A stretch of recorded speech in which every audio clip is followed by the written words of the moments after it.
السلام علیکم۔ ایک بادشاہ لوگوں کو خنزیر کھانے پر مجبور کیا کرتا تھا۔ ایک عالم نے اس کا یہ حکم ماننے سے انکار کر دیا۔ بادشاہ نے اسے پیش کرنے کا حکم دیا اور کہا میں اسے اپنے سامنے خنزیر کھلاؤں گا اور کھانے سے انکار کرے گا تو اسے قتل کروا دوں گا۔ چنانچہ عالم کو بادشاہ کے دربار میں لایا گیا۔ دروازے پر موجود ایک عہدیدار نے بزرگ کے کان میں کہا آپ کے آگے جو گوشت رکھا جائے گا وہ بکری کا ہوگا، لہٰذا جب بادشاہ آپ کو خنزیر کھانے کا حکم دے تو آپ بے فکر ہو کر کھا لیجئے گا۔ میں نے خفیہ طور پر سب انتظام کر لیا ہے۔ دیکھنے والے خیال کریں گے کہ آپ خنزیر کھا رہے ہیں لیکن ہوگا وہ بکری کا گوشت، اس طرح آپ کی جان بھی بچ جائے گی۔ بادشاہ نے آج بھی بے شمار لوگوں کو گوشت کی دعوت دی تھی۔ دراصل وہ ان سب پر واضح کرنا چاہتا تھا کہ دیکھو آج میں نے اس عالم کو خنزیر کھلا دیا۔ آخر سب لوگوں کے ساتھ اس عالم کے سامنے بھی گوشت رکھا گیا۔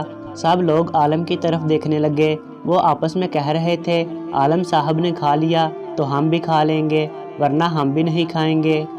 عالم کے سامنے اس عہدیدار کی خفیہ ہدایت کے مطابق بکری کا گوشت رکھا جا چکا تھا اور یہ بات عالم کو معلوم تھی۔ اس کے باوجود انہوں نے گوشت کی طرف ہاتھ نہیں بڑھایا اور بولے نہیں میں یہ گوشت نہیں کھاؤں گا۔ عہدیدار سامنے ہی موجود تھا۔ اس نے اشارہ کیا کہ گوشت کھا لیں، آپ کی جان بچ جائے گی، یہ بکری کا ہے خنزیر کا نہیں۔ اس اشارے کے باوجود وہ ٹس سے مس نہ ہوئے۔ ان کے انکار پر بادشاہ نے اسی عہدیدار کو حکم دیا اسے باہر لے جا کر قتل کر دیا جائے۔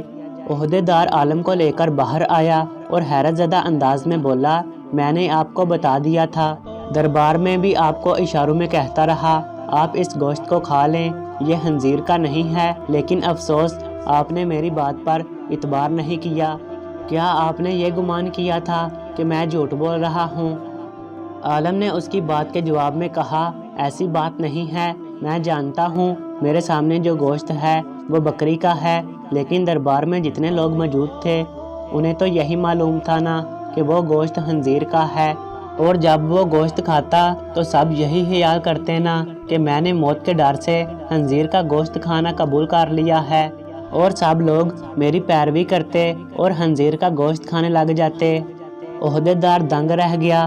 گویا اس عالم نے اپنا قتل تو گوارا کر لیا تھا لیکن دوسروں کا وبال اپنے سر لینا منظور نہ کیا۔